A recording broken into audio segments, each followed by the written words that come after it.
Break के बाद स्वागत है आपका। तो बजट कुछ ही देर में पेश होगा। मुख्यमंत्री वसुंधरा राजे पहुंच चुकी हैं विधानसभा। तस्वीरें भी हमने आपको सबसे पहले दिखाया। मुख्यमंत्री वसुंधरा राजे विधानसभा पहुंची, कुछ ही देर में बजट पेश करेंगी। सुधीर मेरे सहयोगी हमारे साथ लगातार जुड़े हुए हैं विधानसभा से, तस्वीरें और जानकारी आप तक पहुंचा रहे हैं। सुधीर, क्या अपडेट?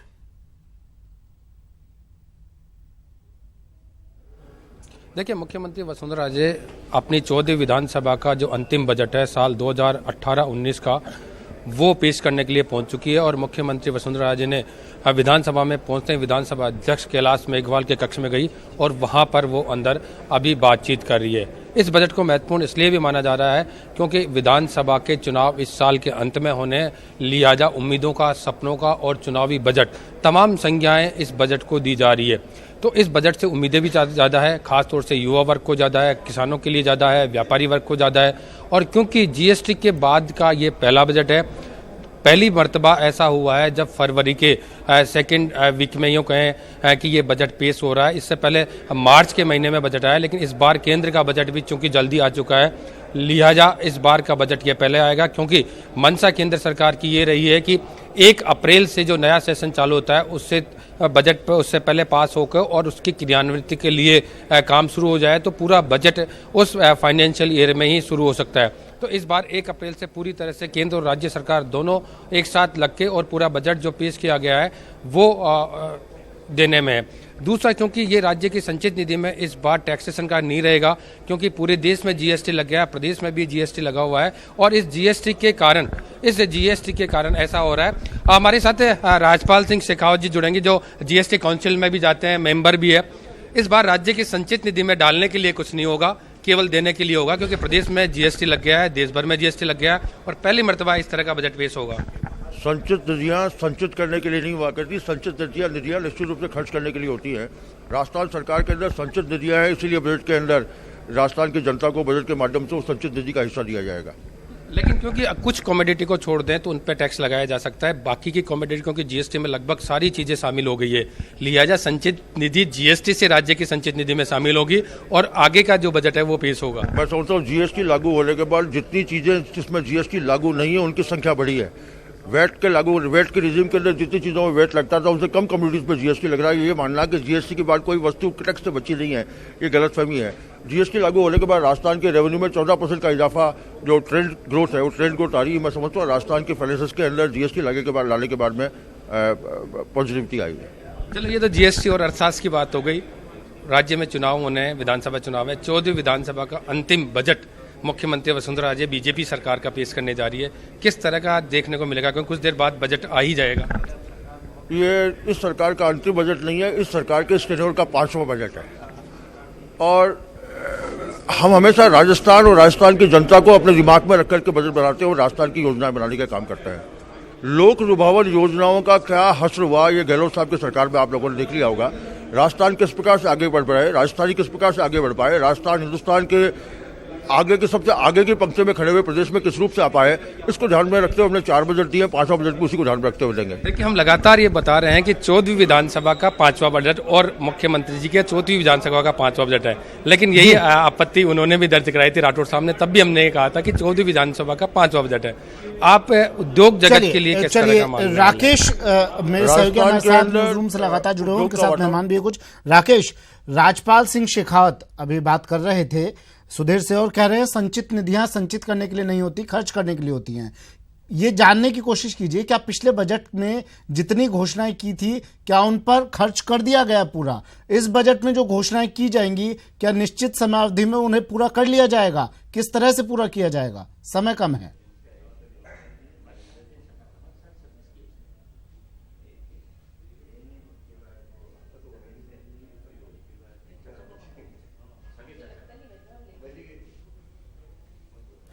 चलिए, राकेश तक आवाज़ हमारी नहीं पहुंच पा रही है, फिर से हम कोशिश करेंगे उनसे जुड़ने की। बता दें आपको, मुख्यमंत्री वसुंधरा राजे पहुंच चुकी हैं और सीधे वो विधानसभा पहुंचते विधानसभा अध्यक्ष के कक्ष में गई और अब कुछ ही देर बाद बजट पेश करेंगी। ये बजट दोनों का मिक्स होता है। जो लॉन्ग टर्म योजनाएं हैं उनका जस्टिफिकेशन पीरियड ज़्यादा होता है और जिनका शॉर्ट टर्म जस्टिफिकेशन है उनका इम्प्लीमेंटेशन 1 साल में हो जाता है। तो पूरी तरह से हमारी शुभकामनाएं इस बजट को लेकर, क्योंकि चुनावी साल है इसलिए बजट भी उस तरह का आने वाला है। मैं चाहता हूँ कि बजट के माध्यम से शुभकामनाएं हम सबको राजस्थान की जनता को देनी चाहिए। जी बिल्कुल, जिस तरह से देखा, क्योंकि जीएसटी लगा हुआ है, 14% इजाफा भी इनकम में हुआ है, राज्य की संचित निधि में जब पैसा आएगा तो राज्य के विकास पे खर्च होगा, ये कहना था राज्यपाल शेखावत का, मंत्री जी का। अब कुछ ही देर बाद मुख्यमंत्री वसुंधरा राजे विधानसभा अध्यक्ष कैलाश मेघवाल से मिलने के बाद वहां से निकलेगी और सीधी सदन में जाएगी और सदन की कार्रवाई शुरू होगी। 11 बजते ही विधानसभा में राज्य का 14वीं विधानसभा का राकेश मेरे सहयोगी हमारे साथ जुड़ गए हैं न्यूज रूम से। राकेश, अगर पिछले बजट की बात करें, प्रदेश को ओडीएफ घोषित करने की बात की गई थी, ओडीएफ बनाने की बात की गई थी, लेकिन अब तक वो पूरा नहीं हो पाया। डेडलाइन लगातार बढ़ाई जा रही है, 3 बार बढ़ चुकी है। जब पिछले बजट की घोषणाएं पूरी नहीं हुई तो इस बजट की घोषणाएं कम समय में कैसे पूरी होगी?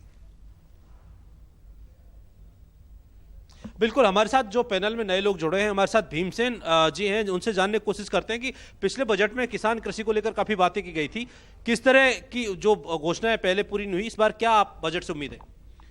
कृषि शिक्षा और शोध में सबसे ज़्यादा खर्चा होना चाहिए। इजरायली साइंटिस्ट यहाँ आए थे आज से 15 साल पहले, उन्होंने कहा कि राजस्थान का जो कृषि अनुसंधान है वो दुनिया को एक मिसाल है। उसके बाद में जब अमेरिका ने पूछा इंदिरा गांधी से कि आपकी 4 उम्मीदें क्या हैं, बजट से उम्मीदें क्या है? बजट से हमें कोई उम्मीद नहीं है, क्योंकि 5 विश्वविद्यालय हैं और उनकी शोध और शिक्षा के लिए 175 करोड़ रुपया दिया गया। तो पिछले साल इतना दिया था, अब इनको बढ़ाना चाहिए। गुजरात में 4 कृषि विश्वविद्यालय हैं, उनमें 650 करोड़ रुपया दिया जाता है। और कृषि विश्वविद्यालयों को कृषि क्षेत्र में बढ़ावा देने की मांग है। हमारे साथ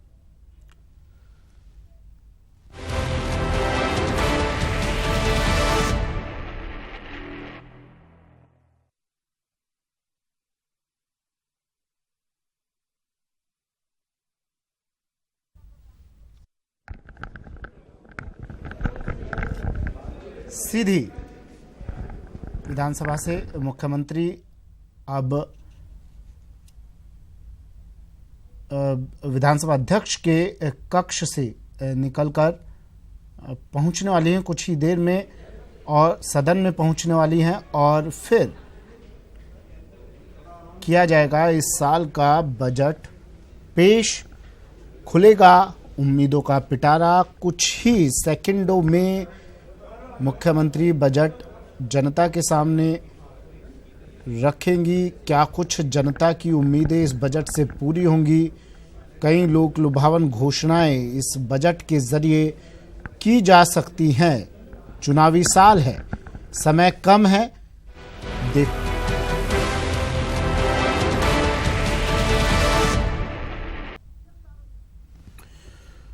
सीधी तस्वीरें विधानसभा से मुख्यमंत्री वसुंधरा राजे सदन की ओर बढ़ती हुई।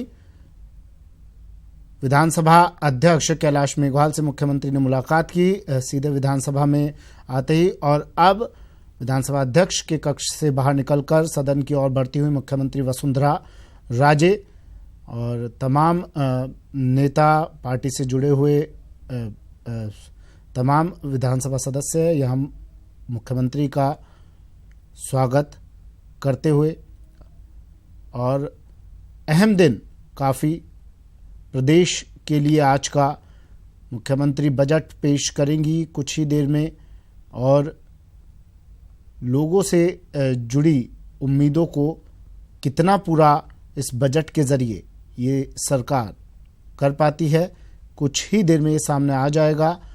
क्योंकि आखिरी बजट इस सरकार का 14वीं विधानसभा का ये आखिरी बजट होगा, और इस बजट के जरिए कोशिश रहेगी हर व्यक्ति तक, हर वर्ग तक पहुंचने की मुख्यमंत्री की कोशिश रहेगी। जिन उम्मीदों को, जिन कार्यों को पिछले 4 सालों में पूरा नहीं किया जा सका है, उन कार्यों को पूरा करने की प्राथमिकता रहेगी। उन ज़रूरतों को, जनता की ज़रूरतों को इस बजट के ज़रिए पूरा करने की कोशिश इस सरकार की रहेगी। लोक लुभावन बजट रहेगा। क्यों? क्योंकि चुनाव नज़दीक है और उपचुनाव से भी सबक मिल चुका है। नाराज़गी जनता दिखा चुकी है उपचुनाव में, और उस नाराज़गी को दूर करने की कोशिश इस बजट के जरिए की जाएगी। कई जिलों की मांग काफी दिनों से हो रही थी, हो सकता है कि कुछ जिलों की जो मांग हो रही थी उन्हें पूरा किया जाए। कैलाश मेघवाल विधानसभा अध्यक्ष अब सदन की तरफ बढ़ते हुए, कुछ जिलों की मांग हो सकता है जो मांग हो रही थी वो पूरी की जाए, साथ ही किसानों के लिए भी कुछ राहत दी जा सकती है। फसल उत्पादन के लिए किसानों को मिल रहे अनुदान का प्रतिशत शायद बढ़ाया जा सकता है। राहत किसानों को देने की कोशिश जरूर इस बजट के जरिए की जाएगी। कर्मचारी वर्ग एक ऐसा वर्ग जो राम राम साहब, सीधी तस्वीरें नमस्कार। अध्यक्ष अपनी कुर्सी पर बैठ चुके हैं। माननीय अध्यक्ष महोदय, इस काले कानून को वापस लो, तब जाके बजट पेश करना। इस बजट का मेरे को पता है माननीय अध्यक्ष महोदय, ये बजट सिर्फ लोक लुभावना है, चुनावी बजट है माननीय अध्यक्ष महोदय। और मैं निवेदन करना चाहता हूँ, आप किसानों का कर्जा माफ नहीं कर रहे, किसानों की कर्जे की कमेटी आपने बना दी। क्या राजस्थान के किसान ने क्या बुरा किया था? पद की तो गरिमा रखो प्रतिपक्ष के नेता, इस पद की तो गरिमा रखो। या भैरव सिंह जी शेखावत जैसे दिग्गज बिराजे हैं, क्यों इस पद की गरिमा कम कर रहे हो? क्यों इस पद की गरिमा कम कर रहे हो? इस पद की तो गरिमा रखो। उस काले कानून क्या कर रहे हो अध्यक्ष महोदय? करना चाहते हैं, समझता हूँ कि सदन की गरिमा को तार-तार कर दिया। खड़े हो काले कानून को वापस लो। राजस्थान के अंदर जिस तरीके से भ्रष्टाचार और मर्यादाओं का ध्यान रखिए नेता प्रतिपक्ष, जनप्रतिनिधियों को आप ये मर्यादा को कलंकित कर रहे हैं। यहाँ पर विपक्ष की गरिमा आपने, विपक्ष के नेता की गरिमा आप नहीं निभा रहे हैं। आप मर्यादा का पालन करें, आप बैठिए। बिल्कुल ठीक नेता प्रतिपक्ष आपको ये भाषण होते दीजिए, उसके बाद आपको 3 दिन का टाइम मिलेगा, आपके सभी सदस्यों को मिलेगा। जितनी आपके आक्रोश है, जितनी आपकी आलोचना है, सब यहाँ व्यक्त कीजिए। आज तो एक उचित, आप बैठिए, आप बैठिए, मैं आपसे निवेदन कर रहा हूँ, बैठिए कृपया। नेता प्रतिपक्ष ने बजट से पहले ही, जैसे ही मुख्यमंत्री वसुंधरा राजे शुरू हुई संबोधित करने के लिए, बजट से पहले ही नेता प्रतिपक्ष ने हंगामा शुरू कर दिया। उम्मीद भी जताई जा रही थी कि हंगामा आज भी सदन में होगा, हुआ भी कुछ ऐसा ही। इसके बाद राजेंद्र राठौड़ खड़े हुए और कहा कि सदन की गरिमा को भंग ना किया जाए।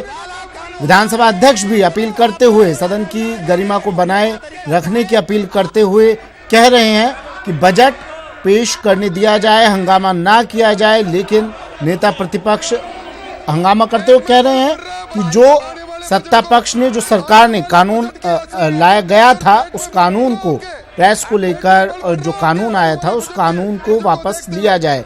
इस मांग को लेकर नेता प्रतिपक्ष खड़े हुए और हंगामा शुरू कर दिया। हंगामे के आज आसार भी लगाए जा रहे थे। सत्ता पक्ष के ही कुछ विधायक भी आज हंगामा कर सकते हैं। घनश्याम तिवारी, जिनको बोलने का मौका नहीं दिया जा रहा था, वो भी आज शायद अपनी बात रखें, वो भी आज बोल सकते हैं, क्योंकि पिछली कार्यवाही के दौरान उन्हें बोलने नहीं दिया गया था। आज वो मौका है उनके पास और आज बोलेंगे, वो अपनी बात रखेंगे। और अंदेशा ये लगाया भी जा रहा था, हंगामा सदन की कार्यवाही में आज होगा। सीधी तस्वीरें सदन की कार्यवाही और बजट पेश करने से पहले ही नेता प्रतिपक्ष ने आरोपों की झड़ी लगाई सत्ता पक्ष पर और हंगामा, कांग्रेस के सदस्यों का सदन में हंगामा।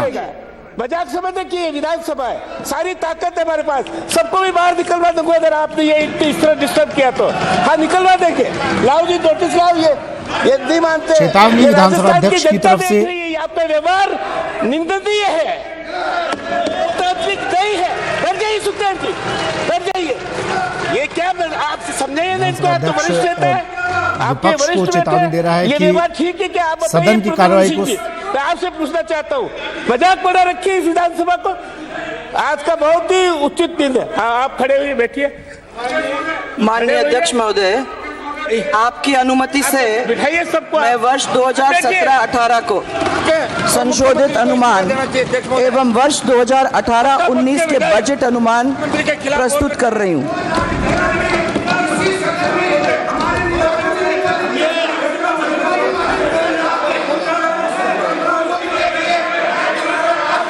अध्यक्ष महोदय, ये बार-बार इंटरप्शन। हनुमान जी बैठ जाओ। ये तीसरी बीमारी खड़ी हो गई। बैठ जाओ, हो गया। आपकी अनुमति से अध्यक्ष महोदय, मुख्यमंत्री जी आप भाषण सुनिए। आपकी अनुमति से अध्यक्ष महोदय, वर्ष 2017-18 के संशोधित अनुमान और वर्ष 2018-19 के बजट अनुमान प्रस्तुत कर रही हूँ। आज मुझे 13 दिसंबर 2013 का वह दिन याद आ रहा है जब हमने जनता के विश्वास का मान रखते हुए बुलंद हौसलों के साथ एक सशक्त और संपन्न राजस्थान बनाने का संकल्प लिया था। सरकार ने सर्वजन हिताय सर्वजन सुखाय की भावना से ठोस नीतियां और कार्यक्रम तैयार कर उन पर अमल किया है। 20 दिसंबर 2013 को मेरे राज्य के विकास के लिए विजन 2020 पेश करते हुए 5 प्रायोरिटी सेक्टर्स तय किए।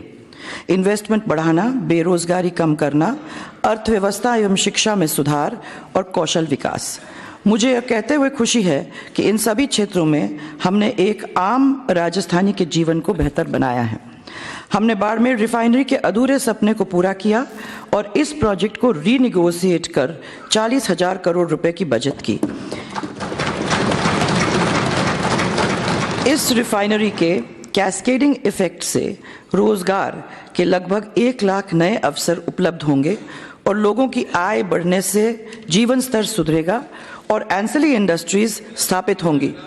आपको यह जानकर खुशी होगी कि जैसलमेर और बाड़मेर को मुंद्रा एंड कांडला पोर्ट से जोड़ने के लिए एक नई रेलवे लाइन बिछाए जाने की योजना उच्च स्तर पर अब विचाराधीन है। यह रेलवे लाइन पश्चिमी राजस्थान के आर्थिक विकास के लिए वरदान साबित होगी। मेरा विश्वास है कि आने वाले समय में इस क्षेत्र में होने वाले विकास में पश्चिमी राजस्थान का कायाकल्प होगा। हमने जयपुर को अंतर्राष्ट्रीय मानचित्र पर लाने का संकल्प लिया। जयपुर में वर्ल्ड सिटी का इल्यूमिनेशन और नाइट टूरिज्म पर्यटकों के मुख्य आकर्षण बन गए हैं। आज झालाना में leopard safari, museum of legacy, Madhavendra palace का स्कल्पचर पार्क और रामनिवास बाग का मसाला चौक जयपुर की शान बन गए हैं। वहीं दूसरी ओर रामनिवास गार्डन स्थित भूमिगत पार्किंग को दिल्ली जाने वाले राष्ट्रीय राजमार्ग से जोड़ने के लिए अंतर्राष्ट्रीय स्तर का अंडरपास बनाए जाने की योजना चल रही है। इससे न केवल वर्ल्ड सिटी का ट्रैफिक कंजेशन दूर होगा बल्कि पुराने जयपुर की रौनक लौट आएगी। मैं सदन को विश्वास दिलाना चाहूंगी कि अमानिशाह नाले का द्रव्यवती नदी प्रोजेक्ट के रूप में ट्रांसफॉर्मेशन पर्यावरण, पर्यटन एवं नगरीय विकास के क्षेत्र में राज्य को एक मॉडल के रूप में स्थापित करेगा। बीकानेर स्थित राजस्थान स्टेट आर्काइव्स अपने 1 करोड़ ऐतिहासिक अभिलेखों का डिजिटाइजेशन कर देश का प्रथम डिजिटल आर्काइव्स बन गया है। अब हमने 2 करोड़ ऐतिहासिक अभिलेखों के डिजिटाइजेशन और माइक्रोफिल्मिंग करने का लक्ष्य अपने हाथ में लिया है। राजस्थान आज भामाशाह योजना के माध्यम से विभिन्न योजनाओं के लाभ सीधे 5 करोड़ 50 लाख लोगों तक पहुंचाने वाला अनुकरणीय उदाहरण बन गया है। हमने देश में प्रथम स्किल्स यूनिवर्सिटी की शुरुआत की और 2 लाख से अधिक युवाओं को अलग अलग व्यवसायों से कौशल प्रशिक्षण दिया। हमारी सरकार ने 13 लाख से अधिक युवाओं को रोजगार एवं स्वरोजगार के अवसर उपलब्ध करवाते हुए 1.5 लाख युवाओं को सरकारी नौकरी में भी लिया है। आज राजस्थान भामाशाह स्वास्थ्य बीमा योजना के माध्यम से 4 करोड़ 50 लाख लोगों को स्वास्थ्य बीमा कवर उपलब्ध करवा रहा है। स्वास्थ्य पर हो रहे खर्च को कम करने एवं गरीबों को इलाज की आधुनिक सुविधाएं देने के लिए इस योजना में 1715 बीमारियों को कवर करते हुए 1304 हॉस्पिटल्स को जोड़ा गया है। ग्राम का जयपुर, कोटा व उदयपुर में सफल आयोजन कर हमने 2 लाख किसान भाइयों से सीधा संवाद किया। सहकारी बैंकों के खातेधारियों खाताधारियों को अब तक 9,47,000 भामाशाह को ब्रांडेड रुपए कार्ड जारी करने वाला राजस्थान एकमात्र राज्य है। बेटी बचाओ बेटी पढ़ाओ के मूल मंत्र पर चलते हुए हमने मुख्यमंत्री राजश्री योजना में 7,92,000 से अधिक बेटियों को 198 करोड़ का लाभ दिया। मुख्यमंत्री सक्षम बालिका योजना में 5 लाख बालिकाओं को आत्मरक्षा का प्रशिक्षण दिया गया है। माननीय अध्यक्ष महोदय, विकास एवं सुशासन मंजिल नहीं है बल्कि निरंतर चलने वाली यात्रा है। हमने पिछले 4 वर्षों में कई अहम पड़ाव हासिल किए हैं। ये टीम राजस्थान की सच्ची लगन, निष्ठा और कठोर परिश्रम का परिणाम है कि तमाम चुनौतियों के बाद भी विकास के इन पड़ावों तक हम सब पहुंच सके हैं। हम सभी को मालूम है कि विकास यात्रा में हमें किन किन चुनौतियों का सामना करना पड़ा और करना पड़ रहा है। मैं अर्ज करना चाहूंगी कि ये मंजिल बड़े जिद्दी होती हैं, ये मंजिल बड़े जिद्दी होती हैं, हासिल कहाँ नसीब से होती है, मगर वहां तूफान भी हार जाते हैं जहां कश्तियां जिद पे होती हैं। किसानों की आय बढ़े, कमजोर तबकों का सामाजिक आर्थिक उत्थान हो, महिलाएं शिक्षित सुरक्षित हों, नौजवानों को काम मिले, ऐसे खुशहाल राजस्थान का सपना साकार होने तक हम ना रुकेंगे और ना थकेंगे। हमारा ये बजट विजन 2020 के से तय किए गए प्रायोरिटी सेक्टर्स में रिसोर्सेज के यथोचित उपयोग का ब्लूप्रिंट है। यह बजट राज्य के सम्मुख शेष रही चुनौतियों को विकास के अवसरों में बदलने की दिशा में एक प्रयास है। आज देश भर में राजस्थान अपनी गुणवत्तापूर्ण सड़कों से जाना जाता है। गत 4 वर्षों में हमने 49,878 किलोमीटर सड़कों के कंस्ट्रक्शन, अपग्रेडेशन और रिन्यूअल का महत्वाकांक्षी कार्य पूरा किया है।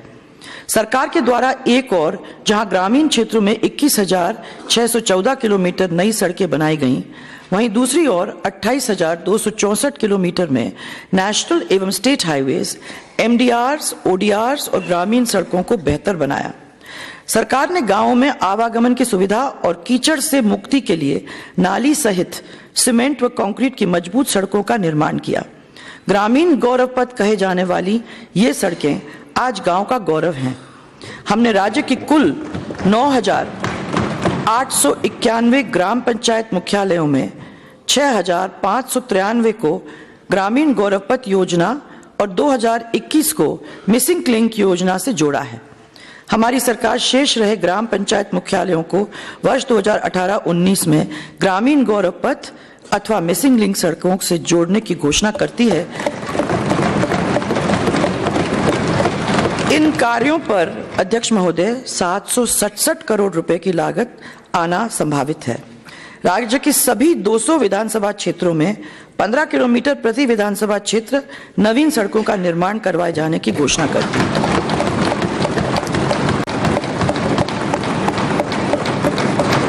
नाबार्ड योजना के तहत इस वर्ष 800 करोड़ की लागत से 5,336 किलोमीटर के 1,614 कार्य चालू किए गए हैं। अगले वर्ष में RIDF 24 के तहत 800 करोड़ की लागत से 5,000 किलोमीटर ग्रामीण सड़कों के अपग्रेडेशन और रिन्यूअल के नए कार्य हाथ में लिए जा रहे हैं। ADB ट्रांच 1 में 2,452 करोड़ रुपए की लागत से 980 किलोमीटर के सड़क निर्माण कार्य शुरू कर कोटा, झालावाड़, अलवर, भरतपुर, बाड़मेर, जालौर, पाली, हनुमानगढ़, चूरू, बीकानेर, नागौर, जयपुर, अजमेर, सीकर और झुंझुनू जिलों को लाभान्वित किया जा रहा है। आगामी वर्ष में ADB और विश्व बैंक के ऋण प्राप्त कर 2,274 करोड़ की लागत से 882 किलोमीटर सड़क निर्माण कार्य जोधपुर, नागौर और पाली जिलों में किया जाएगा। प्रधानमंत्री ग्राम सड़क योजना के प्रथम फेज के अंतिम चरण में 1,393 बसावटों को अब तक नवीन सड़कों से जोड़ने का कार्य पूर्ण हो चुका है। इस योजना के द्वितीय चरण में 3,464 किलोमीटर ग्रामीण सड़कों के अपग्रेडेशन और मेंटेनेंस के कार्य 1,622 करोड़ की लागत से किए जा रहे हैं। पिछले वर्ष की बजट घोषणा के अनुरूप NCRPB से ऋण प्राप्त करके अलवर जिले में 932 करोड़ की लागत से 629 किलोमीटर लंबाई की 38 सड़कों के निर्माण कार्य प्रगति पर हैं।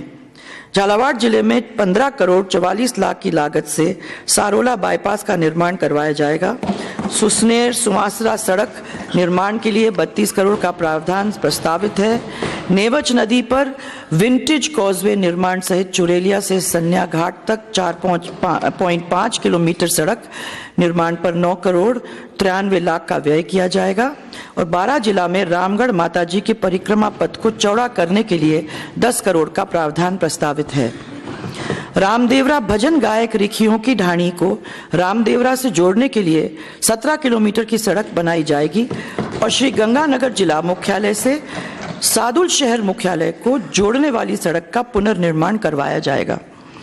आम जन की सुविधा के लिए परिवहन कार्यालयों की लाइसेंस एवं वाहन संबंधी सेवाओं के फ्रंट ऑफिस काउंटर्स को पासपोर्ट कार्यालय की तर्ज पर निजी क्षेत्र के माध्यम से संचालित किया जाएगा।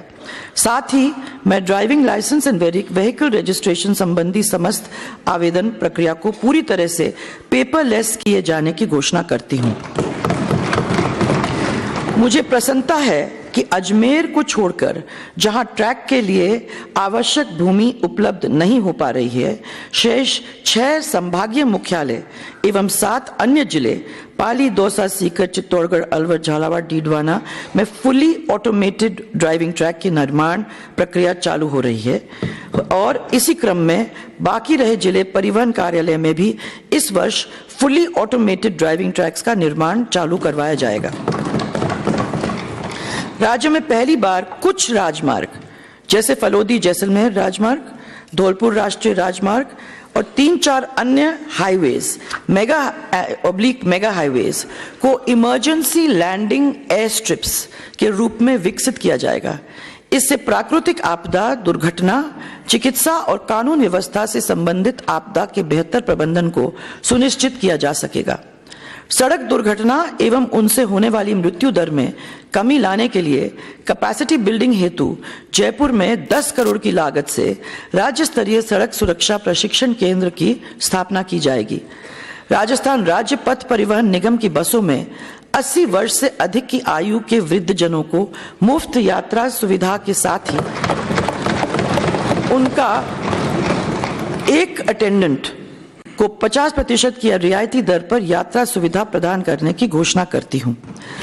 वर्तमान में राजस्थान राज्य पथ परिवहन निगम के 92 अधिसूचित बस स्टैंड्स हैं, जिनमें से 30 बस स्टैंड्स पर यात्रियों के लिए टॉयलेट्स की सुविधा नहीं है। इन जगहों पर भी आगामी वर्ष में टॉयलेट्स बनवाए जाने का काम प्रस्तावित है। राज्य में पिछले 4 वर्षों में 50,000 हेक्टेयर क्षेत्र में नवीन सिंचाई क्षमता का सृजन किया है। लंबे समय से जनता की मांग को देखते हुए मैं 52,000 करोड़ लागत की निम्न परियोजनाओं की घोषणा करती हूं, जिन्हें आवश्यक क्लियरेंस प्राप्त करने के पश्चात प्रारंभ किया जाएगा। प्रदेश के 13 जिला कोटा, बूंदी, सवाई माधोपुर, अजमेर, टोंक, जयपुर, करौली, अलवर, भरतपुर, झालावाड़, दौसा, बारा और धौलपुर के पेयजल एवं सिंचाई की दीर्घकालीन आवश्यकता को पूरा करने के लिए 37,000 करोड़ की लागत वाली ERCP परियोजना की DPR केंद्रीय जल आयोग के समक्ष अब प्रस्तुत कर दी गई है। परियोजना के तहत मोरेल, पांचना, पार्वती, बीसलपुर, रामगढ़, माशी और टोरडी सागर सहित 26 जलाशयों को जोड़ा जाकर इन जलाशयों में भी अधिक पानी की उपलब्धता सुनिश्चित की जाएगी। बीसलपुर बांध पिछले 16 वर्षों में केवल 4 बार ही पूरा भरा है। इसमें पानी की आवक बढ़ाने के लिए 6,000 करोड़ की लागत वाली ब्राह्मणी बनास परियोजना तैयार की गई है। इस परियोजना से जयपुर, अजमेर और टोंक जिले लाभान्वित होंगे। बांसवाड़ा जिले में अनास बांध निर्मित कर वर्तमान में बाही बांध से सिंचित 35,000 हेक्टेयर भूमि को सिंचाई सुविधा उपलब्ध करवाई जा सकती है। 1,000 करोड़ की लागत वाली इस परियोजना से माही बांध के 7.24 टीएमसी पानी की बचत होगी, जिसे अन्यत्र सिंचाई और पेयजल के लिए काम में लिया जाएगा। माही बांध से अपर हाई लेवल कैनाल निकालकर बांसवाड़ा के सज्जनगढ़, बाकीडोरा और गांगड़ तलाई के 26,000 हेक्टेयर क्षेत्र में सिंचाई सुविधा के सृजन के लिए 2,000 करोड़ की लागत आना संभावित है। साबरमती बेसिन के अतिरिक्त जल से जवाई बांध के पुनर्भरण हेतु डीपीआर बनाने का कार्य अप्रैल माह तक पूरा किया जाना संभावित है। इस परियोजना की अनुमानित लागत 6,000 करोड़ है। इसके अतिरिक्त सिंचाई सुविधा के विस्तार के लिए आगामी वर्ष में मैं 25,200 करोड़ रुपए की लागत की निम्न परियोजनाओं की घोषणा कर रही हूं। राजस्थान को ताजेवाला हेड पर आवंटित 577 मिलियन क्यूबिक मीटर पानी का उपयोग उपयुक्त कैरियर सिस्टम के अभाव में नहीं हो पा रहा है। पाइपलाइन के माध्यम से इस पानी को लाने की परियोजना की फीजिबिलिटी रिपोर्ट की स्वीकृति केंद्रीय जल आयोग द्वारा हाल ही में जारी की गई है। झुंझुनू और चूरू को लाभान्वित करने वाली इस परियोजना की लागत 20,000 करोड़ संभावित है। माही बांध के दाईं ओर से 265 किलोमीटर लंबी high level canal Nagliya pickup weir से होती हुई वर्धा तक बनाकर जाखम बांध के 28,000 हेक्टेयर क्षेत्र को सिंचाई सुविधा उपलब्ध करवाई जाएगी, जिससे जाखम बांध का 5 टीएमसी पानी बचेगा। साथ ही प्रतापगढ़, डूंगरपुर और उदयपुर जिलों में लगभग 17,000 हेक्टेयर नए क्षेत्र में सिंचाई सुविधा का सृजन होगा। इस परियोजना की संभावित लागत 2,200 करोड़ है। उदयपुर और राजसमंद में दीर्घकालीन आवश्यकता को पूरा करने के लिए जाखम एवं देवास 3 और 4 से पानी ले जाए जाने के लिए परियोजना तैयार की जाएगी। उक्त परियोजना की क्रियान्विति से भीम राजसमंद की पेयजल समस्या का भी निदान होगा। इस योजना की अनुमति लागत 3,000 करोड़ रुपए होगी। यह स्पष्ट है कि राजस्थान को सतही जल से पेयजल के लिए आत्मनिर्भर बनाने के लिए ये महत्वाकांक्षी परियोजनाएं हैं। इन परियोजनाओं का वित्त पोषण न केवल स्वयं के संसाधनों से बल्कि भारत सरकार एवं अंतर्राष्ट्रीय फंडिंग एजेंसी का सहयोग प्राप्त कर ही किया जा सकता है। जिस प्रकार हमने बाड़मेर रिफाइनरी के लिए सफलतापूर्वक नेगोशिएट कर राज्य हित में प्रोजेक्ट प्रारंभ किया है, उसी प्रकार हम इन परियोजनाओं को भी वित्त पोषित करवाएंगे और जमीन पर लाकर रहेंगे। पेयजल की बेहतर उपलब्धता सुनिश्चित करने के लिए बत्तीसा नाला परियोजना सिरोही, ईसरदा बांध परियोजना टोंक और बीलिया परियोजना जैसलमेर का कार्य आगामी वर्ष में आरंभ किया जाएगा। 12 जिले में हथियादे मध्यम सिंचाई परियोजना का कार्य आगामी वर्ष में चालू किया जाएगा। इस वर्ष से 6,885 हेक्टेयर क्षेत्र में नवीन सिंचाई सुविधा का सृजन होगा। जायका से पोषित Rajasthan water sector livelihood improvement project में 16 जिला अजमेर, अलवर, बारा, भरतपुर, भीलवाड़ा, बूंदी, चित्तौड़गढ़, हनुमानगढ़, झालावाड़, करौली, पाली, सवाईमाधोपुर, सीकर, सिरोही, टोंक, उदयपुर। वर्ल्ड बैंक पोषित राजस्थान एग्रीकल्चर कॉम्पिटिटिव प्रोजेक्ट 7 जिले गंगानगर, बीकानेर, जैसलमेर, बारा, बूंदी, चित्तौड़ एवं प्रतापगढ़। न्यू डेवलपमेंट बैंक पोषित Rajasthan water restructuring project for desert में IGNP स्टेज 1 क्षेत्र के 3 जिले गंगानगर, हनुमानगढ़ एंड बीकानेर के सिंचित क्षेत्र को लाभान्वित कर कुल 1,698 करोड़ के कार्य आगामी वर्ष में आरंभ किए जाएंगे। बहुप्रतीक्षित परवन और धौलपुर लिफ्ट परियोजनाओं का कार्य शुरू कर दिया गया है। इनके लिए 1,000 करोड़ एवं 150 करोड़ का प्रावधान आगामी वर्ष के लिए प्रस्तावित है। इसके साथ ही तकली बांध परियोजना के भूमि अधिग्रहण संबंधी कार्य पूर्ण किया जाएगा, जिससे परियोजना का लाभ क्षेत्रवासियों को शीघ्र मिल सके। सिंचित क्षेत्र विकास विभाग के माध्यम से चंबल, बीसलपुर, गंगनहर, बाखड़ा नहर, सिद्धमुख नोहर एवं अमर सिंह सब ब्रांच परियोजना पर आगामी वर्ष में 220 करोड़ का व्यय प्रस्तावित है। अकलेरा में मुख्य नाले को पक्का करने के लिए 10 करोड़, बलिंडा घाट पाटन झालावाड़ में कालीसिंध नदी को चौड़ाई बढ़ाने के लिए 15 करोड़, आहू चवली रिवर लिंक के लिए 15 करोड़, ग्राम कटावर में परवन नदी से सुरक्षा दीवार के निर्माण के लिए 3 करोड़ और 12 अंता में 7 करोड़ की लागत से बाढ़ बचाव कार्य करवाए जाएंगे। कड़ीखेड़ा और देवरीभान में एनीकटों का 1 करोड़ 30 लाख की लागत से निर्माण करवाया जाएगा। मुख्यमंत्री जल स्वावलंबन अभियान के प्रथम चरण के उत्साहजनक परिणामों को देखते हुए नगरीय क्षेत्र में अभियान के द्वितीय चरण में राज्य के समस्त 191 शहर शामिल किए गए हैं, जिसमें 1767 कार्यों पर 120 करोड़ खर्च किए जाएंगे। ग्रामीण क्षेत्र में अभियान के 2 चरणों की अभूतपूर्व सफलता से प्रेरित होकर तृतीय चरण में 4240 गांवों में 1,40,000 कार्य करवाए जाएंगे। वित्तीय वर्ष 2014-15 से अब तक राज्य में 36 बृहद एवं अनेक परियोजनाओं को पूरा कर 16,440 गांव ढाणियों तथा 27 कस्बों को गुणवत्ता युक्त पेयजल आपूर्ति से लाभान्वित किया गया। वर्ष 2014-15 में वैज्ञानिक पद्धति से राजस्थान ड्रिंकिंग वाटर ग्रिड की स्थापना हेतु घोषणा की गई थी। सतही जल की प्रत्येक बूंद का सर्वोत्तम उपयोग करने के लिए ग्रिड को परिवर्धित कर विभिन्न जल स्रोतों से शुद्ध पेयजल को प्रत्येक पंचायत में उपलब्ध करवाने की कार्य योजना अंतिम चरण में है। इस दिशा में रीजनल वाटर ग्रिड बनाकर राज्य में पेयजल की उपलब्धता एवं आपूर्ति का दूरगामी समाधान हमारा लक्ष्य है। इस परिकल्पना को साकार करने के लिए मैं निम्न 2 बृहद परियोजनाओं की घोषणा करती हूं। राजसमंद, चित्तौड़ और उदयपुर के ग्रामीण क्षेत्रों में शुद्ध पेयजल की कमी एक गंभीर समस्या है। दूसरी ओर माही बजाज सागर में पर्याप्त पानी उपलब्ध है, जिससे जयसमंद झील को कनाल एवं लिफ्ट के द्वारा भरकर समस्याग्रस्त क्षेत्रों में पेयजल की स्थायी व्यवस्था की जा सकती है। 10 लाख से अधिक शहरी एवं ग्रामीण जन को लाभ पहुंचाने के लिए माही हाई लेवल कनाल को जयसमंद ड्रिंकिंग वाटर प्रोजेक्ट पर 450 करोड़ का व्यय होना संभावित है। बीसलपुर जयपुर पेयजल परियोजना फेज द्वितीय की घोषणा पूर्व में की जा चुकी है। बीसलपुर बांध में जल की घटती हुई आवक तथा जयपुर शहर की निरंतर बढ़ती पेयजल मांग को देखते हुए सूरजपुरा WTP में अतिरिक्त जल शोधन क्षमता विकसित कर बालावाला तक 97 किलोमीटर लंबी दूसरी मुख्य पाइपलाइन बिछाई जाएगी और इस परियोजना पर 1000 करोड़ की लागत संभावित है।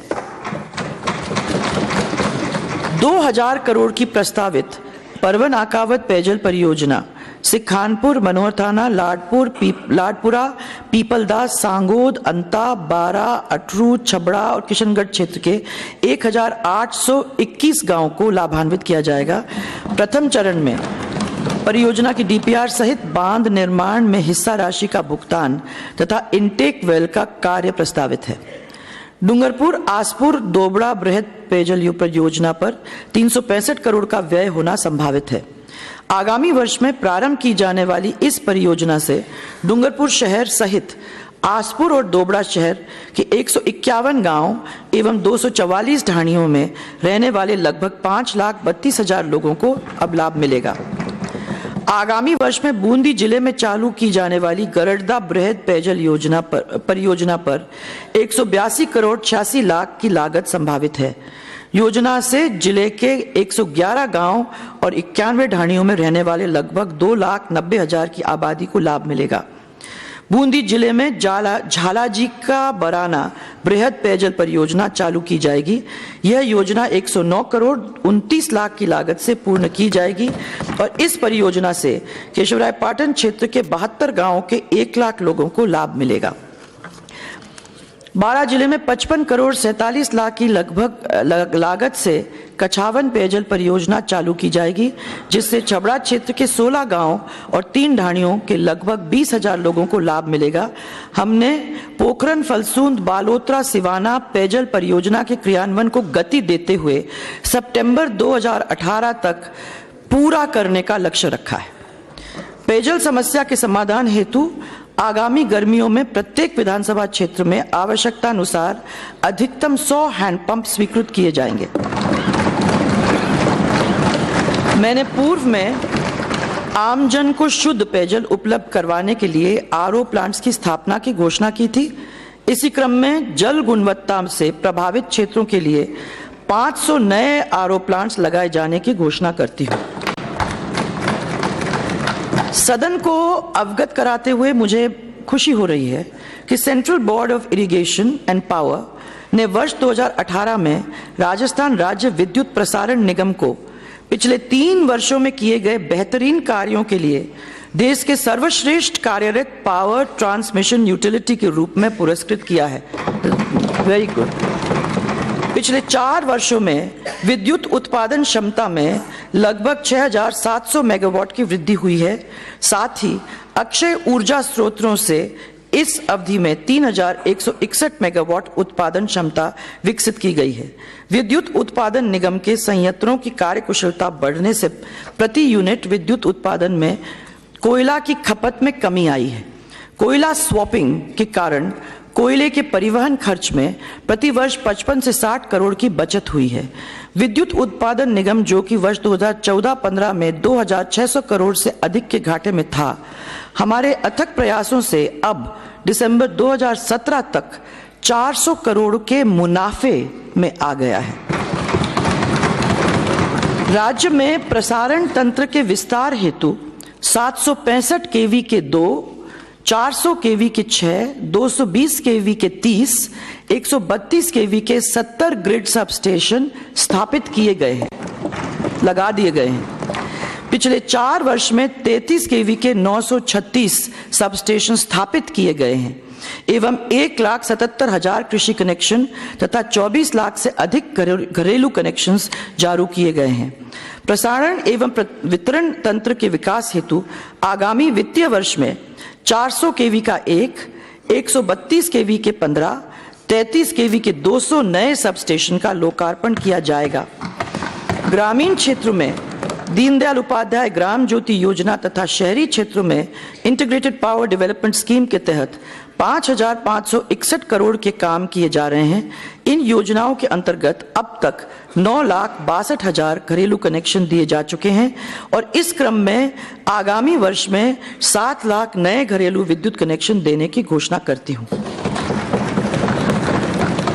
विद्युत उपभोक्ताओं को बेहतर सेवा प्रदान करने के लिए 24 नए खंड और 93 उपखंड कार्यालय खोले जाकर विद्युत वितरण कंपनी से संगठनात्मक ढांचे में सुधार किया जा रहा है।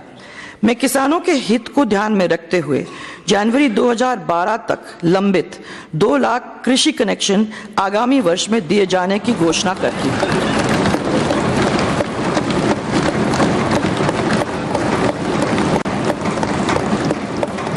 लघु एवं सीमांत कृषक समाज के सबसे वल्नरेबल वर्गों में से एक हैं।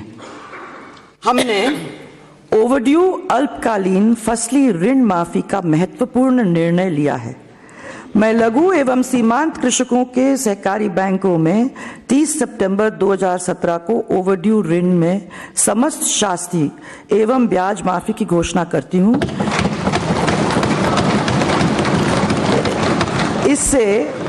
इससे ये कृषक ओवरड्यू से आउटस्टैंडिंग की श्रेणी में आ जाएंगे। इसी कड़ी में इनको शामिल करते हुए सहकारी बैंकों के लघु और सीमांत कृषकों के 30 सितंबर 2017 तक आउटस्टैंडिंग अल्पकालीन फसली ऋण में से 50,000 तक के कर्जे की एक बार माफी की घोषणा करती हूं।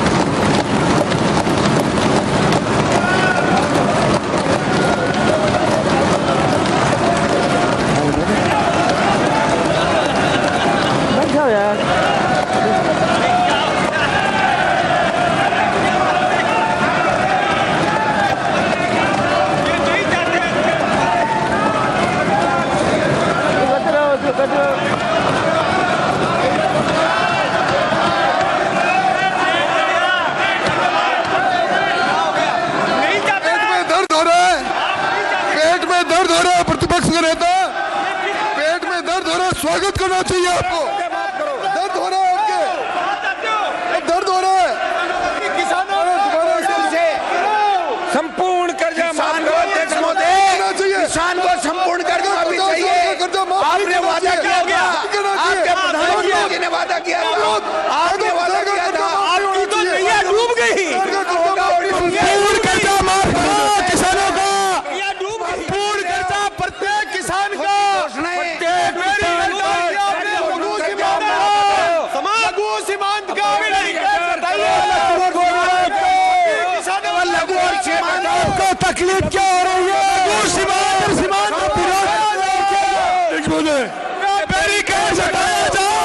आपको तकलीफ हो रही है क्या किसानों का ऋण माफ करने से? आपने आज तक किसानों का ऋण माफ नहीं किया। किसानों के साथ धोखा है, धोखा। साल के अंदर आपने आज तक किसानों का ऋण माफ नहीं किया।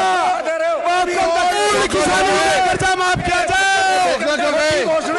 किसानों को धोखा दिया। आपकी कमेटी का मतलब यही है। आप कमेटी का उद्देश्य यही था। प्लानिंग फेल हो गई। इसी कारण इस नैया डूब गई। विपक्ष के षड्यंत्र विफल हो गए। आपकी नैया डूब गई विपक्ष की। कर्ज माफ नहीं होना चाहिए। क्यों हंगामा नहीं चाहते हो क्या? किसानों के कर्ज माफ नहीं चाहते। राजनीति की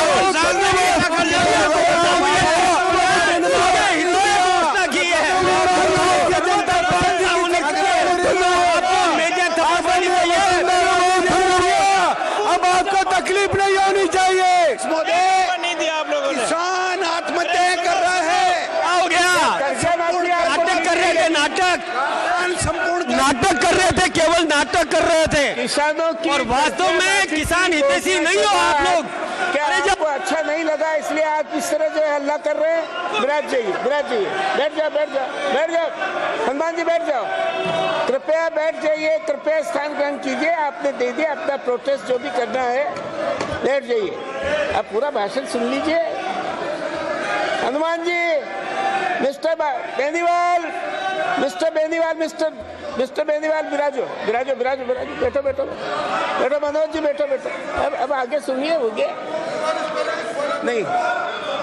इसी कड़ी में इसको शामिल करते हुए सहकारी बैंकों के लघु एवं सीमांत कृषकों के 30 सितंबर 2017 तक आउटस्टैंडिंग अल्पकालीन फसली ऋण में से 50,000 तक के कर्जे की एक बार माफी की घोषणा करती हूँ। उसके किसान का संपूर्ण कर्जा माफ करो। इसके क्रियान्वयन में राज्य सरकार पर लगभग 8,000 करोड़ का वित्तीय भार पड़ने वाला है। किसान जिंदा हो जाएगा। इसके अलावा प्रतिपक्ष के नेता विराजी, राजस्थान राज्य कृषक ऋण राहत आयोग के गठन की घोषणा करती हूँ, जो कि एक नेता विराजी बाद में धोखा कर रही है सरकार। नेता आत्महत्या कर रहा है। कोई नहीं, अब बैठ जाओ, आप लोग बैठ जाओ। कोई मतलब नहीं, कोई मतलब नहीं, कोई मतलब नहीं, बैठ जाओ। इसके अलावा मैं बैठिए, कृपया बैठिए, कृपया बैठिए। मिस्टर डोटासरा, प्लीज नहीं धोखा दिया, बैठो। Otherwise I will name you.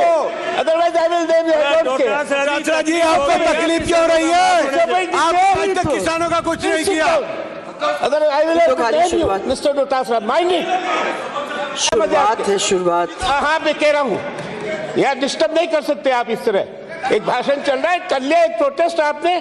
क्या किसानों की कर्जा माफी आपके बच्चे नहीं पची क्या? घोषणा ये बैठ जाओ मिस्टर, क्या मतलब है? इसके अलावा मैं राजस्थान राज्य कृषक ऋण राहत आयोग के गठन की घोषणा करती हूं, जो कि एक परमानेंट इंस्टीट्यूशन के रूप में कार्य करेगा। कृषक इस आयोग के सामने अपना पक्ष रखकर मेरिट के आधार पर राहत और भी प्राप्त कर सकेंगे। बैठ जाओ और मैं नाम से पुकारूंगा, बैठ जाओ। हनुमान बेनीवाल, बैठ जाओ, मैं तुमसे नाम से पुकारूंगा, नहीं तो मैं आपसे नाम से पुकारूं। बैठ जाओ पहले, मैं कह रहा हूं बैठ जाओ। मैं तुमको नाम से पुकारता हूं, बाहर चले जाओ। मार्शल इसको बाहर उठा के फेंक दो। क्या मतलब है? हाँ, बैठ जाओ। क्या मतलब है ये? बैठ जाओ, मैं नाम से बैठ जाओ। कर्जे की बात मैं कह रहा हूं, बैठ जाओ, डिस्टर्ब मत करो। अरे डिस्टर्ब मत करो, बैठ जाओ। क्या मतलब है? एक कृषक दो मिस्टर, हम नहीं चाहते, इनको समझाइए ना। आप देखने वाला कौन सा आदेश माने? बैठिए, किसान की कर्ज माफी पे बात करना अन्याय है क्या? आदेश मानिए, बैठ जाइए। देखो, इस तरीके से कहने से कोई मतलब तो है नहीं। बजट सुन लो, फिर उसके बाद जो कहना है आपको मौका मिलेगा।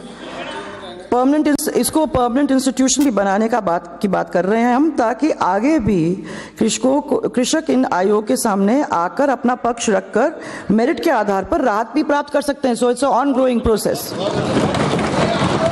अब आप डोटासरा जी बैठ जाओ। अरे आपको मौका दिया था, आपने रिफ्यूज किया। मैं ये इसलिए कहती हूँ आप बैठ जाइए और सुनिए। बहुत हो गया।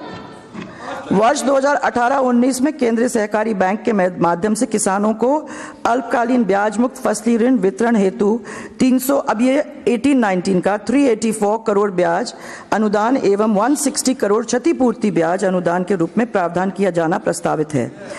किसान भाइयों को उनकी उपज का वाजिब दाम मिले, इसके लिए इस वर्ष अभी तक 2,814 करोड़ से 5,51,000 मीट्रिक टन मूंग, उड़द, मूंगफली और सोयाबीन के समर्थन मूल्य पर खरीद की जा चुकी है।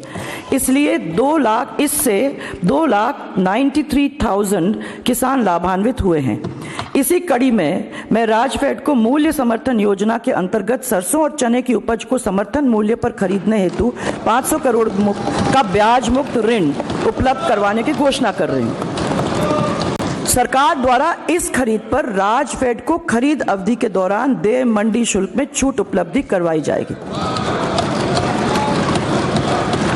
समर्थन मूल्य पर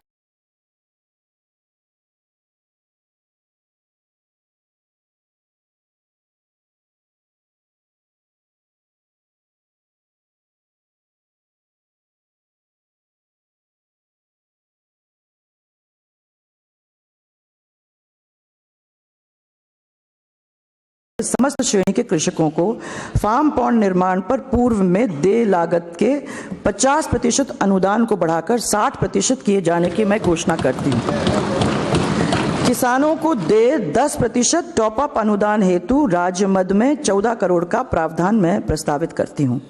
कुआं और नलकूपों से सिंचाई जल का उपयोग करने के लिए जल हौज का निर्माण किसानों में बेहद लोकप्रिय है। किसानों की मांग को ध्यान में रखते हुए जल हौज निर्माण पर वर्तमान में देय 50% अनुदान पर अतिरिक्त 10% टॉप अप अनुदान देते हुए अधिकतम अनुदान की सीमा को 75,000 से बढ़ाकर 90,000 किए जाने की घोषणा करती हूँ। इस हेतु राज्य मद में 5 करोड़ 40 लाख रुपए का प्रावधान प्रस्तावित है। जल के समुचित उपयोग और सिंचित क्षेत्र की वृद्धि हेतु नहरी क्षेत्र में डिग्गी निर्माण पर लागत का 50% अथवा अधिकतम 2 लाख का अनुदान देय है। किसानों की मांग को देखते हुए डिग्गी निर्माण पर 25% टॉप अप अनुदान देते हुए अधिकतम 3 लाख तक अनुदान दिए जाने की घोषणा करती हूँ। इसके लिए राजमद में 90 करोड़ का प्रावधान प्रस्तावित है। ग्राम के दौरान ग्रीन हाउस व शेड नेट हाउस व तकनीकों के लाइव डेमोन्स्ट्रेशन से किसानों का इनके प्रति रुझान बढ़ा है। इनकी स्थापना हेतु लघु, सीमांत, अनुसूचित जाति, अनुसूचित जनजाति के किसानों को राज्य द्वारा 20% टॉप अप सब्सिडी दी जाकर 70% अनुदान देय है। कृषकों की मांग को देखते हुए आगामी वर्ष में 2000 वर्ग मीटर तक के ग्रीन हाउस और शेड नेट की स्थापना पर लागत का 50% अथवा अधिकतम 10 लाख प्रति इकाई अनुदान राज्य मद से दिए जाने हेतु 32 करोड़ का प्रावधान प्रस्तावित है। भारत सरकार द्वारा 3 एवं 5 हाउस पावर के सौर ऊर्जा पंप संयंत्रों पर क्रमशः 25 और 20% अनुदान दिया जाता है। राज्य सरकार दोनों श्रेणियों में कृषि विद्युत कनेक्शन विहीन किसानों को 30% तथा सौर ऊर्जा पंप के लिए कृषि विद्युत कनेक्शन आवेदन को समर्पित करने वाले किसानों को 45% अतिरिक्त अनुदान दिया जाता है। मैं राज्य सरकार द्वारा वर्तमान में देय अनुदान को बढ़ाकर 3 हॉर्स पावर के लिए 35 और 5 हॉर्स पावर के लिए 40% अर्थात दोनों ही श्रेणियों के कुल अनुदान को 60% करने की घोषणा करती हूँ। योजना में कृषि विद्युत कनेक्शन आवेदन को समर्पित करने पर पहले की तरह 15% अतिरिक्त अनुदान दिया जाएगा। इसके लिए 165 करोड़ का प्रावधान किया जाना प्रस्तावित है। किसानों को मांग अनुसार उर्वरकों की उपलब्धता सुनिश्चित करने के लिए 1,75,000 मीट्रिक टन यूरिया तथा 50,000 मीट्रिक टन DAP के अग्रिम भंडारण की व्यवस्था पर 40 करोड़ का व्यय किया जाना प्रस्तावित है। राज्य में ऐसे जिले जहां वर्तमान में कृषि कॉलेज प्रावधानित नहीं है, वहां निजी क्षेत्र द्वारा कृषि कॉलेज की स्थापना हेतु निवेश को प्रोत्साहित किया जाएगा। विज्ञान एवं तकनीक के प्रयोग के कारण कृषि संबंधी कार्यों में नंदी की उपयोगिता, नर गोवंश की उपयोगिता कम होने से कृषकों द्वारा इनको असहाय छोड़ दिया जाता है। इन निराश्रित गोवंश की देखभाल के लिए प्रत्येक जिले में एक नंदी गौशाला को गौ संरक्षण एवं संवर्धन निधि से 50 लाख तक का अनुदान दिए जाने की घोषणा करती हूं। गौ संरक्षण एवं संवर्धन हेतु संचालित गौशालाओं को चारा और पशु आहार के लिए वर्तमान में 3 महीने की सहायता को बढ़ाकर 6 महीने किए जाने की घोषणा करती हूं। पंजीकृत गौशालाओं में आधारभूत संरचना के विकास हेतु गौ संरक्षण एवं संवर्धन निधि से आगामी वर्ष में 50 करोड़ खर्च कर गौ आवास शेड, पानी का टांका, चारा भंडार गृह आदि का निर्माण किया जाएगा। राज्य में स्वयं की 25 बीघा या अधिक भूमि पर संचालित की जाने वाली 25 गौशालाओं में 100 घन मीटर या अधिक क्षमता के बायोगैस प्लांट लगाने के लिए गौपालन विभाग द्वारा प्रति गौशाला लागत का 50% अथवा अधिकतम 40 लाख तक का अनुदान दिए जाने की मैं घोषणा करती हूँ।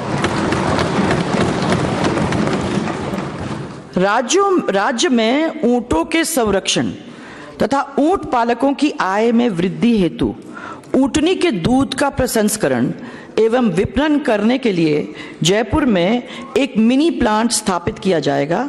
RCDF के माध्यम से पायलट बेसिस पर स्थापित किए जाने वाले प्लांट की लागत 5 करोड़ आएगी। मैं सदन को अवगत करवाना चाहूंगी कि भारत सरकार द्वारा राज्य को बाल लिंगानुपात सुधारने पर वर्ष 2017 में नारी शक्ति पुरस्कार दिया गया है। इसी वर्ष बेटी बचाओ बेटी पढ़ाओ योजना के उत्कृष्ट क्रियान्वयन के लिए झुंझुनू जिले को सम्मानित किया गया है। हमने वर्ष 2016-17 के बजट में महिला मानदेय कर्मियों का मानदेय बढ़ाया था। महंगाई को ध्यान में रखते हुए मैं महिला मानदेय कर्मियों का मानदेय बढ़ाते हुए आंगनबाड़ी कार्यकर्ता को 4,730 के स्थान पर 6,000, मिनी आंगनबाड़ी कार्यकर्ता को 3,365 के स्थान पर 4,500, सहायिका को 2,565 के स्थान पर 3,500, साथिन को 2,400 के स्थान पर 3,300 एवं आशा सहयोगिनियों को 1,850 के स्थान पर 2,500 प्रति माह देने की घोषणा करती हूं। इस बढ़ोतरी से 1,84,000 महिला मानदेय कर्मी लाभान्वित होंगी। आंगनवाड़ी केंद्रों पर कार्यरत मानदेय कर्मियों के कल्याण हेतु राज्य सरकार द्वारा सामूहिक बचत आधारित बीमा योजना का संचालन वर्ष 2006-07 में किया जा रहा है। इस योजना में राज्य सरकार तथा आंगनबाड़ी कार्यकर्ता द्वारा 600 रुपए एवं अन्य मानदेय कर्मी द्वारा 300 रुपए वार्षिक प्रीमियम 25:75 के अनुपात में भुगतान किया जाता है। अब आंगनवाड़ी कार्यकर्ता तथा मानदेय कर्मी द्वारा देय अंशदान को समाप्त करते हुए मैं प्रीमियम की 100% राशि राज्य सरकार द्वारा वहन करने की घोषणा करती हूँ। साथ ही इस बीमा योजना के लाभान्वितों में साथिन को भी शामिल करते हुए राज्य सरकार के अंशदान को 1,45 लाख से बढ़ाकर 5 करोड़ करने की घोषणा करती हूँ और इस योजना में भविष्य में 1,84,000 महिला मानदेय कर्मी लाभान्वित होंगी। राज्य सरकार 15 से 45 आयु वर्ग की ग्रामीण बालिका एवं महिलाओं में मेंस्ट्रुअल हाइजीन स्कीम प्रारंभ करने की घोषणा करती है। योजना में स्टेक होल्डर सेंसिटाइजेशन के साथ सैनिटरी पैड्स का वितरण किया जाएगा। विद्यालय, महाविद्यालय, आंगनबाड़ी केंद्र, उप स्वास्थ्य केंद्र, अन्नपूर्णा भंडार के माध्यम से सैनिटरी पैड्स उपलब्ध करवाए जाएंगे और योजना के लिए प्रारंभिक तौर पर 76 करोड़ का प्रावधान प्रस्तावित है। नर्सिंग ट्रेनिंग टीचर्स द्वारा लंबे समय से बाल विकास परियोजनाओं में नियोजित करने की मांग की जा रही है। मैं 1000 नर्सिंग ट्रेनिंग टीचर्स की भर्ती की घोषणा करती हूं। मुख्यमंत्री हमारी बेटियां योजना का विस्तार करते हुए 10वीं बोर्ड परीक्षा में प्रत्येक जिले की मेरिट में आने वाली एक अनाथ बालिका को स्नातक स्तर तक सहायता प्रदान करने की घोषणा करती हूं। पंजीकृत महिला दुग्ध समितियों को दूध की गुणवत्ता में सुधार एवं आधारभूत सुविधाओं के विस्तार के लिए मैं 2000 लीटर क्षमता के 750 bulk milk cooler and 1000 litre क्षमता के 250 बल्क मिल्क कूलर की खरीद पर लागत राशि का 50% अनुदान दिए जाने की घोषणा करती हूँ। भामाशाह स्वास्थ्य बीमा योजना का सफल क्रियान्वयन कर 16 लाख से अधिक रोगियों के लगभग 1000 करोड़ के क्लेम्स बीमा कंपनी को प्रेषित किए गए हैं। ग्रामीण क्षेत्रों में गुणवत्तापूर्ण सेवाएं उपलब्ध करवाए जाने हेतु 581 प्राथमिक स्वास्थ्य केंद्र को आदर्श प्राथमिक स्वास्थ्य केंद्र एवं वेलनेस सेंटर्स के रूप में विकसित किया गया है। राज्य में जननी शिशु सुरक्षा योजना के प्रारंभ होने के पश्चात संस्थागत प्रसव में लगभग 180% की वृद्धि हुई है। बेहतर स्वास्थ्य सेवाएं उपलब्ध कराने के प्रति हमारी सरकार की प्रतिबद्धता को रेखांकित करते हुए इस वर्ष में मातृ एवं शिशु स्वास्थ्य इकाइयों में सेंट्रलाइज्ड ऑक्सीजन सप्लाई की व्यवस्था करवाए जाने की घोषणा करती हूं। 100 बेडेड वाली 22 तथा 50 बेडेड वाली 15 मातृ एवं शिशु स्वास्थ्य इकाइयों में पीपीपी मोड पर यह व्यवस्था संचालित की जाएगी एवं इस पर कुल 18 करोड़ 57 लाख का व्यय होगा। अग्नि संबंधी दुर्घटना से बचाव के लिए प्रदेश के 27 जिला चिकित्सालयों में आधुनिक फायर फाइटिंग एवं फायर डिटेक्शन सिस्टम्स स्थापित किए जाने की घोषणा करती हूं। इस पर 7 करोड़ 29 लाख व्यय किए जाएंगे। प्रदेश के 27 जिला चिकित्सालयों में प्रतिमाह लगभग 35 से 40 हजार यूनिट विद्युत की खपत प्रति चिकित्सालय होती है। इस विद्युत व्यय भार को कम करने के लिए जिला चिकित्सालयों में रूफटॉप सोलर विद्युत संयंत्रों की स्थापना रेस्को मॉडल से किया जाना प्रस्तावित है। सैटेलाइट चिकित्सालय शाहपुरा भीलवाड़ा में बेड्स की संख्या 75 से बढ़ाकर 100 किए जाने की घोषणा करती हूं। इस क्षमता वृद्धि पर 1 करोड़ 45 लाख वार्षिक व्यय होगा। जिला चिकित्सालय धौलपुर के नवीन भवन एवं क्वार्टर्स के निर्माण हेतु पिछले साल 100 करोड़ का प्रावधान किया गया था। इसी क्रम में क्षेत्र के लोगों को बेहतर चिकित्सा सुविधाएं उपलब्ध करवाने के लिए अब नवीन मेडिकल कॉलेज की स्थापना की घोषणा करती हूं।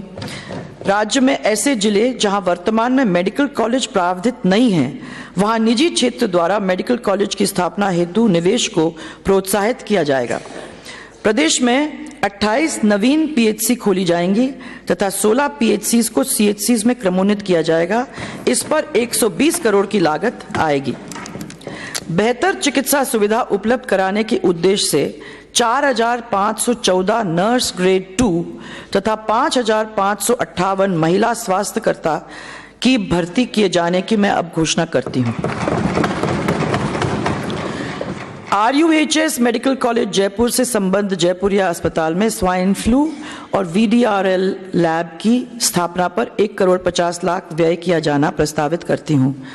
SMS हॉस्पिटल के विकास के लिए इस वर्ष हाल ही में विभिन्न कार्यों पर लगभग 25 करोड़ रुपए स्वीकृत किए गए हैं।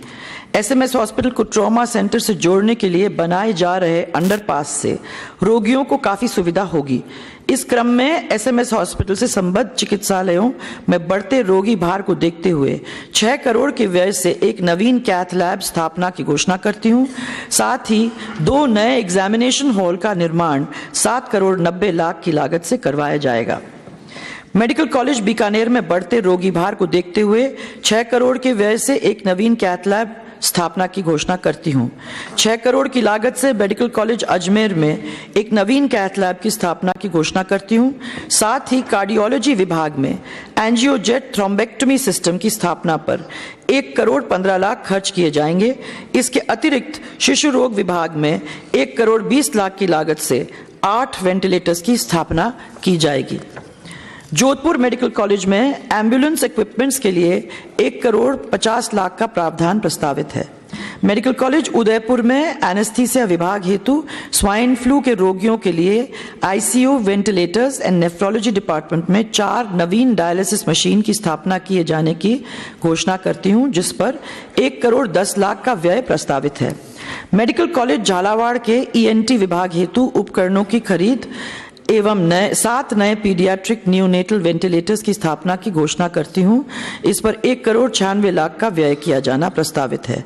मेडिकल कॉलेज कोटा में dual imaging system, blood component separation unit, C arm machine उपलब्ध करवाए जाने की घोषणा करती हूं, जिस पर 3 करोड़ 72 लाख का व्यय किया जाना प्रस्तावित है। प्रदेश में आयुर्वेदिक चिकित्सा को प्रोत्साहन देने के लिए मैं मदन मोहन मालवीय राजकीय आयुर्वेद महाविद्यालय उदयपुर में निम्न पाठ्यक्रम प्रारंभ करने की घोषणा करती हूं। नर्सिंग कर्मियों की उपलब्धता हेतु 20 सीटों वाला बीएससी नर्सिंग पाठ्यक्रम, आयुर्वेद की शल्य तंत्र चिकित्सा विद्या के विस्तार हेतु 30 सीट्स वाला 1 वर्षीय पीजी डिप्लोमा कोर्स इन 4 सूत्र, पंचकर्म चिकित्सा विद्या को प्रोत्साहन के लिए 30 सीटों वाला 1 वर्षीय पंचकर्म तकनीकी सहायक डिप्लोमा कोर्स, महाविद्यालय के रोग निदान एवं प्रसूति स्त्री रोग विभागों की यूजी से पीजी में क्रमोन्नति। अन्नपूर्णा योजना में राज्य के सभी जिलों में 6165 अन्नपूर्णा भंडारों के माध्यम से दैनिक उपभोग की 150 वस्तुएं कम्पिटिटिव रेट्स पर उपलब्ध करवाई जा रही हैं। योजना की लोकप्रियता को देखते हुए आगामी वर्ष में 1000 नवीन अन्नपूर्णा भंडार उचित मूल्य दुकानों पर खोलने की घोषणा करती हूं। उचित मूल्य की दुकानें संचालित करने वाले राशन डीलर्स को गेहूं वितरण के लिए देय डीलर्स कमीशन को 70 से बढ़ाकर पॉस मशीन पर प्रति क्विंटल देय 17 रुपए सहित 125 प्रति क्विंटल करने की घोषणा करती हूं। निम्न श्रेणियों को एनएफएसए की समावेशन सूची में पात्र होने पर खाद्य सुरक्षा कवर में शामिल किया जाएगा। निस्संतान वृद्ध दंपति जिनके केवल दिव्यांग संतान हैं, एड्स रोग से ग्रसित व्यक्ति एवं उनका परिवार, सिलिकोसिस रोग से ग्रसित व्यक्ति एवं उनका परिवार, बहुविकलांग एवं मंदबुद्धि व्यक्ति, पालनहार योजना के लाभार्थी बच्चे व पालनहार परिवार और डायन प्रताड़ना निवारण अधिनियम 2015 के अंतर्गत पीड़ित महिलाएं। हमारी सरकार ने पिछले 4 वर्षों में शिक्षा के क्षेत्र में कई स्ट्रक्चरल इंप्रूवमेंट्स और इनोवेशंस किए हैं। इस अवधि में ग्राम पंचायतों के 5863 विद्यालयों को क्रमोन्नत किया गया है। राजकीय विद्यालयों में नामांकन में लगभग 12 लाख की वृद्धि हुई है। पहले जहां केवल 48.9% विद्यार्थी माध्यमिक से उच्च माध्यमिक कक्षाओं में प्रवेश करते थे, वहां आज 74% विद्यार्थी उच्च माध्यमिक कक्षाओं में प्रवेश ले रहे हैं।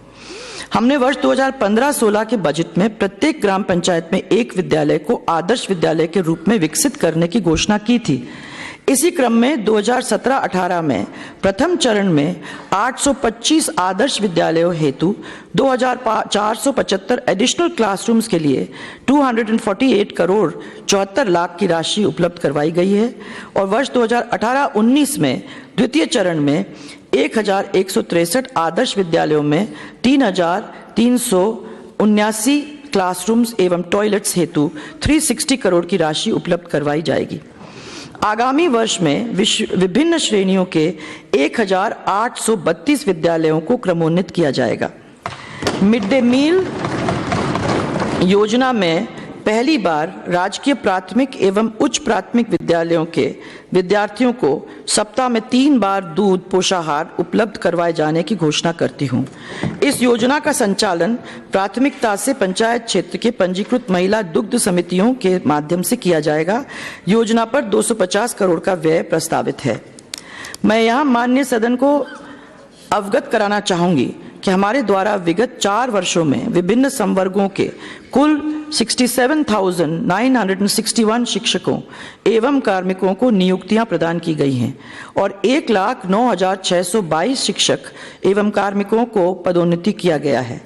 आगामी वर्ष में 54,000 तृतीय श्रेणी अध्यापक, 9,000 द्वितीय श्रेणी अध्यापक, 5,000 व्याख्याता, 4,500 शारीरिक प्रशिक्षण अनुदेशिक ग्रेड 3, 1,500 संस्कृत शिक्षा अध्यापक, 1,200 प्रधान अध्यापक माध्यमिक विद्यालय, 1,200 प्रयोगशाला सहायक ग्रेड 3 एवं 700 पुस्तकालय अध्यक्ष सहित कुल 77,100 रिक्त पदों पर भर्ती किए जाने की घोषणा करती हूँ।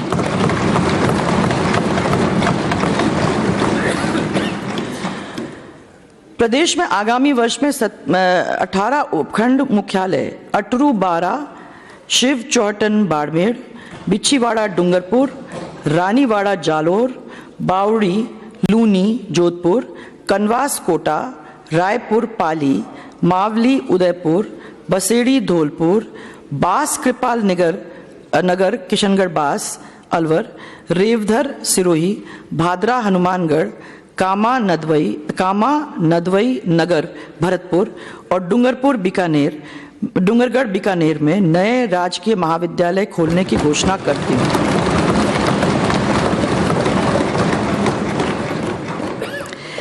इसके साथ ही टीचिंग फैकल्टी की कमी की तत्कालिक समस्या को दूर करने के लिए पे माइनस पेंशन के आधार पर रिटायर्ड फैकल्टी की सेवाएं भी ली जा सकेंगी। कोटा मुख्यालय पर नवीन कृषि महाविद्यालय खोलना तथा अलवर जिले के नौगंवा कृषि अनुसंधान केंद्र के परिसर में कृषि महाविद्यालय खोलने की मैं घोषणा करती हूँ। राजकीय कन्या महाविद्यालय चित्तौड़गढ़, रतनगढ़ चूरू गुड़ागौड़जी उदयपुर बाटी झुंझुनू, ओसिया जोधपुर और शिवगंज सिरोही के महाविद्यालयों को पीजी महाविद्यालयों में क्रमोन्नत करने की घोषणा करती हूँ। हमने इस बजट में 17 उपखंडों में नवीन कॉलेज खोलने की जो घोषणा की है एवं साथ ही नवीन कॉलेज भवन निर्माण को एमएलए लैड के तहत अनुमत किया है। मुझे उम्मीद है कि इनके भवन निर्माण के लिए राज्य सरकार के साथ साथ स्थानीय विधायक और दानदाता सामने आएंगे, जिससे कि ये कॉलेज जल्दी से जल्दी प्रारंभ हो सके। हमें हायर सेकेंडरी स्कूल्स में नहीं खोलना है जैसे पिछले टाइम खोला था। राजकीय महाविद्यालय में 5 वर्षों से अधिक की अवधि से सेल्फ फाइनेंसिंग स्कीम राजकीय महाविद्यालयों में 5 वर्षों से अधिक की अवधि से सेल्फ फाइनेंसिंग स्कीम के तहत संचालित यूजी एंड पीजी कक्षाओं के कला, विज्ञान और वाणिज्य संकायों के 64 विषयों के पाठ्यक्रमों को स्टेट फाइनेंसिंग में परिवर्तित करने की मैं घोषणा करती हूं। इसके लिए 11 करोड़ 41 लाख का प्रावधान किया जाना प्रस्तावित है। 50 राजकीय महाविद्यालयों में इंदिरा गांधी राष्ट्रीय मुक्त विश्वविद्यालय नई दिल्ली, वर्धमान महावीर खुला विश्वविद्यालय कोटा और Rajasthan ILD skills university Jaipur के माध्यम से उद्यमिता एवं कौशल विकास के पाठ्यक्रम प्रारंभ कर प्रतिवर्ष 12,000 विद्यार्थियों को लाभान्वित किया जाएगा। इसके लिए 3 करोड़ का प्रावधान प्रस्तावित है। राजकीय महाविद्यालय निम्बाहेड़ा चित्तौड़गढ़ में विज्ञान विषय, तारानगर चूरू में इतिहास और समाज शास्त्र विषय एवं टोडा रायसिंह टोंक में कला संकाय के नए विषय खोलने की घोषणा करती हूँ। अच्छे एवं गुणवत्तापूर्ण फैब्रिकेशन हेतु सुंदर डिजाइन, अभिनव सोच का अपना महत्व है। ऐसी ही किसी सोच को मूर्त रूप देने के लिए मैं जोधपुर, बीकानेर और झालावाड़ में कुल 6 करोड़ रुपए की लागत से 3 फैब लैब की स्थापना की घोषणा करती हूं। इनकी स्थापना से प्रोडक्ट प्रोटोटाइपिंग, वर्कर लर्निंग तथा प्रोडक्ट डेवलपमेंट इंजीनियरिंग कॉलेजेस के अंदर को प्रोत्साहन मिलेगा। मैं यूपीएससी, आरपीएससी और Rajasthan subordinate and ministerial services selection board द्वारा आयोजित प्रतियोगी परीक्षाओं के साक्षात्कार में उपस्थिति हेतु प्रत्याशियों को आरएसआरटीसी की बस में निःशुल्क यात्रा सुविधा प्रदान करने की घोषणा करती हूँ। आगामी आगामी वर्ष में समस्त राजकीय महाविद्यालयों में निःशुल्क वाईफाई सुविधा उपलब्ध करवाने की मैं घोषणा करती हूँ। मदरसों के आधुनिकीकरण के लिए मैं आदर्श मदरसा योजना की घोषणा करती हूँ। इसके तहत पंजीकृत ए श्रेणी के 500 मदरसों का चयन कर मदरसों के आधुनिकीकरण पर 25 करोड़ 18 लाख खर्च किए जाएंगे। नियमित कौशल प्रशिक्षण कार्यक्रम का लाभ जनजाति उपयोजन क्षेत्र के युवाओं को देने के लिए मैं कौशल प्रशिक्षण योजना की घोषणा करती हूँ। इसके तहत एंटरप्रेन्योरशिप डेवलपमेंट के उद्देश्य से उद्यमिता प्रोत्साहन की योजनाओं एवं कार्यक्रमों का कन्वर्जेंस कर 15 करोड़ खर्च किया जाना प्रस्तावित है। प्रदेश में प्रथम चरण के तहत जयपुर, कोटा, भरतपुर और बीकानेर रोजगार कार्यालयों का मॉडल करियर सेंटर के रूप में चयन किया गया था, जिनका कार्य इस वर्ष पूरा कराया जाएगा। शेष रहे 29 जिलों के रोजगार कार्यालयों को मॉडल करियर सेंटर के रूप में परिवर्तित करने के लिए 45 करोड़ का प्रावधान प्रस्तावित है।